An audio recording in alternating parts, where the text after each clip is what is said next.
کہانی کا نام بادشاہ اور اس کی 7 بیٹیاں۔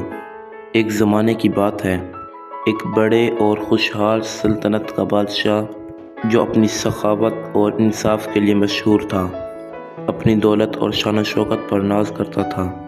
اس بادشاہ کے محل میں ہر نعمت موجود تھی، سونا چاندی، نوکر، جواہرات، ہاتھی گھوڑے اور خدمت گزار۔ لیکن سب سے قیمتی چیز جو بادشاہ کے پاس تھی وہ تھی اس کی 7 بیٹیاں۔ یہ 7 بیٹیاں نہایت خوبصورت، نیک سیرت اور ذہین تھیں۔ بادشاہ انہیں اپنی جان سے بھی زیادہ پیار کرتا تھا۔ ہر بیٹی محل کے کسی خاص حصے میں رہتی۔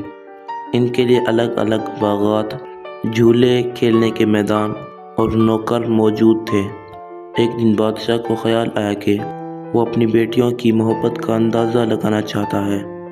وہ جاننا چاہتا تھا کہ اس کی بیٹیاں اس سے کتنی محبت کرتے ہیں۔ اس نے شاہی دربار میں تمام بیٹیوں کو بلایا۔ ہال قیمتی قالینوں، رنگین پردوں اور سنہری ستونوں سے سجا ہوا تھا۔ سب بیٹیاں ایک ایک کر کے بادشاہ کے سامنے کھڑی ہو گئیں۔ بادشاہ نے مسکرا کر پوچھا، بیٹیوں بتاؤ، تم میں سے کون مجھے سب سے زیادہ چاہتی ہے اور تم لوگ مجھ سے کتنی محبت کرتے ہو؟ پہلی بیٹی بولی، ابا حضور، میں آپ سے شہد کی مٹھاس جتنی محبت کرتی ہوں۔ بادشاہ خوش ہوا۔ دوسری بیٹی بولی، میں آپ سے موتیوں کی چمک جتنی محبت کرتی ہوں۔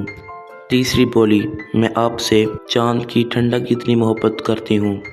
اسی طرح چوتھی، پانچویں اور چھٹی بیٹیوں نے بھی خوبصورت تشبیہوں میں محبت کا اظہار کیا۔ تب 7ویں اور سب سے چھوٹی بیٹی کی باری آئی۔ یہ بیٹی سب سے کم گو مگر نہایت عقل مند اور سچ بولنے والی تھی۔ وہ خاموشی سے آگے بڑھی اور بولی، ابا جان، میں آپ سے نمک جتنی محبت کرتی ہوں۔ وہ سننا تھا کہ دربار میں خاموشی چھا گئی۔ بادشاہ کا چہرہ غصے سے لال ہو گیا۔ کیا نمک تم مجھے باقی بیٹیوں کی طرح موتی، سونا، چاند یا شہد سے تشبیہ نہیں دے سکتی تھی؟ یہ توہین ہے، تم نے مجھے نمک جیسی سستی چیز سے ملا دیا۔ بادشاہ کا غصہ عروج پر تھا۔ وزیروں، درباریوں اور بیٹیوں نے بیچ بچاؤ کی کوشش کی مگر بادشاہ کا دل پتھر ہو چکا تھا۔ جس کو اپنی زبان کی قدر نہیں، اسے محل میں رہنے کا کوئی حق نہیں۔ لے جاؤ اسے جنگل میں چھوڑ دو یا پھانسی دے دو۔ سپاہیوں نے روتی ہوئی بیٹی کو زبردستی محل سے نکال دیا۔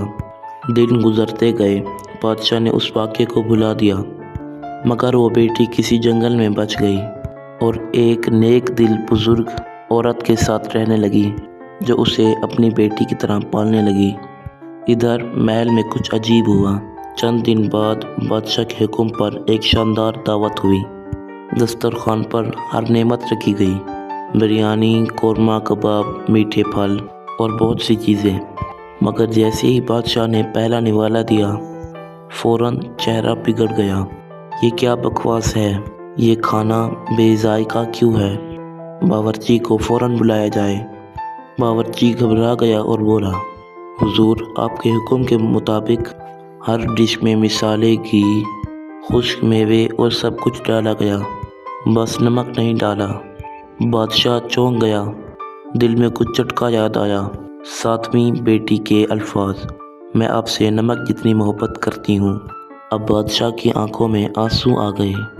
اسے احساس ہوا کہ وہ بیٹی سب سے زیادہ سچی محبت کرنے والی تھی۔ نمک وہ شے ہے جو معمولی لگتی ہے مگر یہ نہ ہو تو زندگی کا ہر ذائقہ ختم ہو جاتا ہے۔ محبت بھی کچھ ایسی ہی ہوتی ہے، نمک جیسی، سادہ مگر ضروری۔ بادشاہ نے فوراً سواریاں تیار کروائیں، پورے ملک میں تلاش شروع کر دی۔ کئی ہفتوں بعد آخر کار وہ بیٹی ایک جھونپڑی میں ایک بوڑھی عورت کے ساتھ ملی، زندہ مگر زخمی دل کے ساتھ۔ بادشاہ اس کے قدموں میں گر گیا۔ بیٹی نے اسے معاف کر دیا۔ بادشاہ بیٹی کو واپس محل لایا اور اس دن سے محل میں ایک نئی مثال بن گئی، نمک جیسی محبت، اصل محبت۔ نتیجہ، محبت ہمیشہ لفظوں کی چمک سے نہیں ماپی جاتی۔ بعض اوقات سب سے سادہ اظہار سب سے گہری سچائی لیے ہوتا ہے، نہ کہ صرف ظاہری باتوں پر فیصلہ صادر کرنا چاہیے۔